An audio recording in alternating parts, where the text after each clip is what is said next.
Today we're doing a quick video in Tring, which is a historic town in Hertfordshire. It's been here since the Iron Age. It was also important to the Romans, and in the 19th century expanded quite massively. But we're not really here to see the history. We're here to see something entirely pointless, which is kind of what I like to do.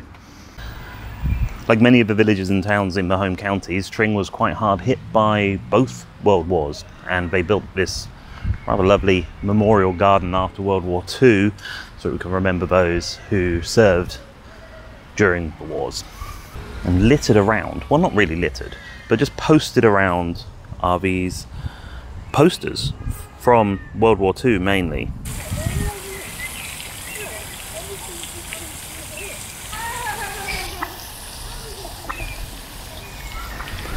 Obviously the memorial gardens aren't the pointless thing we're coming to see, they're just a nice little detour. There's a couple other places we're probably going to go past before we get to the entire pointlessness of this video, but it's just a really nice place to start, and it's really close to the car parks in Tring as well, so well worth a visit if you're anywhere local. The main church in Tring is the Church of St. Peter and St. Paul, which was rebuilt in the 19th century after also being rebuilt in the 15th century on ruins of an 11th century Norman church, I guess it was. Opposite the church is the old Rose and Crown Inn, which is an old coach house, coach inn, which is why it's got such a large entranceways for the horses and carriages to get through. It was then turned into a guest house, a pub, and then conference rooms, but currently it's a set of luxury apartments.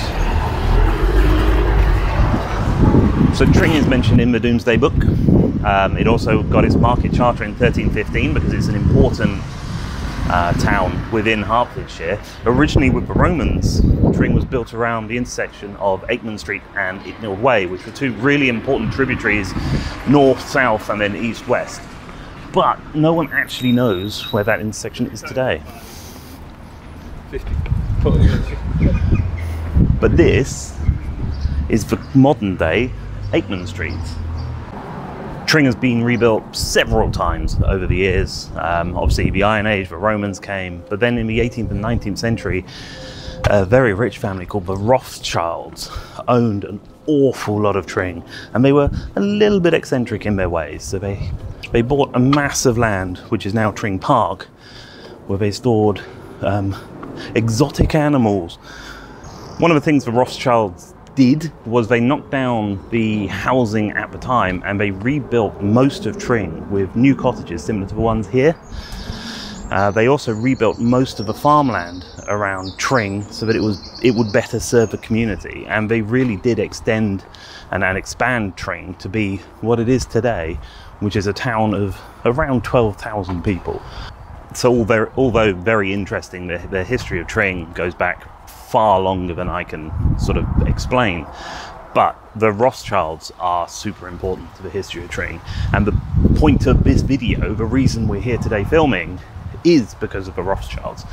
So we're now heading up past the Natural History Museum. We're going into Tring Park, which is where the pointless things are which we've come to see, which I'll explain a little bit more in a minute.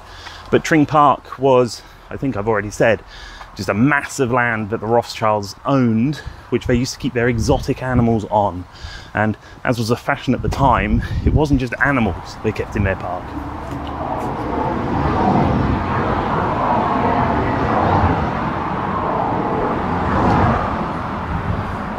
I guess there's only one thing for it, and that is to start traipsing. So if you're a fan of author Shenanigans, you might actually recognize this little patch of road. It was on one of his most recent videos, the history of the A41, which apparently we've got to cross. This is a patch of the A41 which was originally going to be a motorway, which is why it has hard shoulders.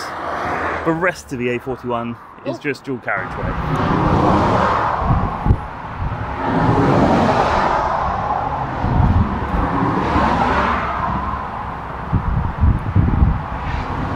So when you get to the other side of the A41, you'll be in Tring Park proper, which is where the pointless things are, which we're coming to see.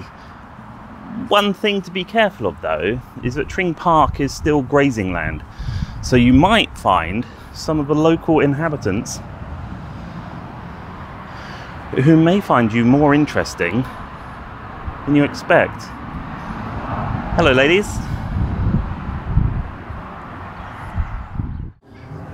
Now, Tring and therefore Tring Park are both built on the very edge of the Chilterns, which is a big range of hills across the southeast of England. They're an absolutely gorgeous piece of countryside. And because Tring is such an old town and much of it is grade listed, developments are very difficult to have. So this area that we're walking through now, I think is technically Greenbelt, and very, very popular for a very good reason.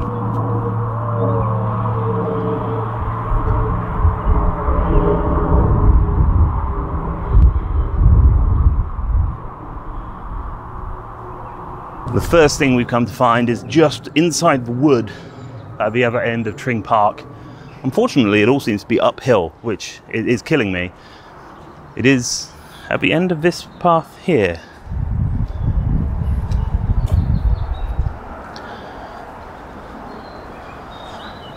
Now, the end of this path is the Tring Park Obelisk. It's said that it was built to commemorate Charles II's mistress, Nell Gwyn. Other people say it was built to commemorate her dog. But what it was most likely built for was just for fun. It's essentially a folly, similar to the castle we saw in Bath. This is a monument designed by James Gibbs, the famous architect. It was built in the 18th century by the owner of Tring Park at the time. I think it was the Lord Mayor of London. It's 15 meters tall, and it commemorates extravagance. It commemorates itself. It's here for the sake of being here. And why not? A little bit of pointlessness is fun.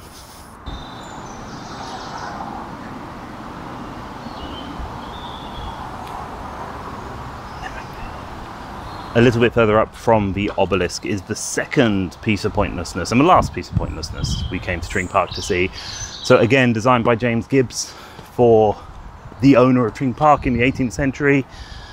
The same time as the obelisk was built is a summer house, or at least the remains of a summer house. It used to be a lot bigger, but we'll get into that when we get a bit closer. But again, it's at the end of this really gorgeous tree-lined path. And again, just a folly built in the 18th century. Styled to look slightly Greek. The summer house, as I said, was built in the 17th century, the same time as the obelisk. And its purpose is just to be here and look good, in much the same way as you'd have an ornamental pond in your garden. Imagine if your garden was 250 acres. This is the equivalent of that pond. Now, unfortunately, it's not as it once was. This is all that remains. It's just the facade of the front of the summer house. And I'll show you why in a second. It's a little rundown, but it's not bad for nearly 300 years old. So unfortunately, this is all that remains from the summer house, because in the early 20th century, I think it was, they realigned the A41, which was the main road we crossed over earlier, and some of the roads that lead to it. One of those roads being Oddy Hill, I think it's called, which is just past this. Oop, nearly died. That would have been a great video. Which is just past this wall. So the road was realigned, and to build the foundations for the road, they actually knocked down most of the summer house. So if we have a look from the road,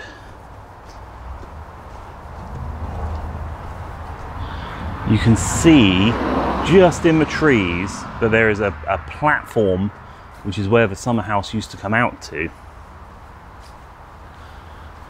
And it was all knocked down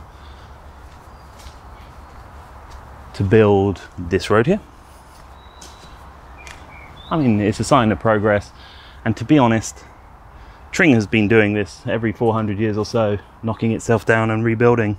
Now we just found this signboard, which explains that the summer house also used to be part of the Gamekeeper's Lodge, which obviously, when you're looking after 250 acres, comes as part of a job. Tring also has a pretty decent connection to the United States as well. So George Washington's great-grandfather, James Washington, or John Washington, I can't remember, it was a J anyway, was born and raised in Tring before leaving in the 1600s to the New World. And obviously his great-grandson was a signatory to something or other after a little scuffle with someone I don't really remember. But there is a connection there to the New World as well as the Old. Now the weather's done that British thing of suddenly changing, and it's now raining on us, so we're making a quick move back to where we started. Hopefully you enjoyed this video, a little bit of history of Tring Park and Tring itself. If you did like, please hit the button. Also subscribe whilst you're down there. It really helps out small channels like mine.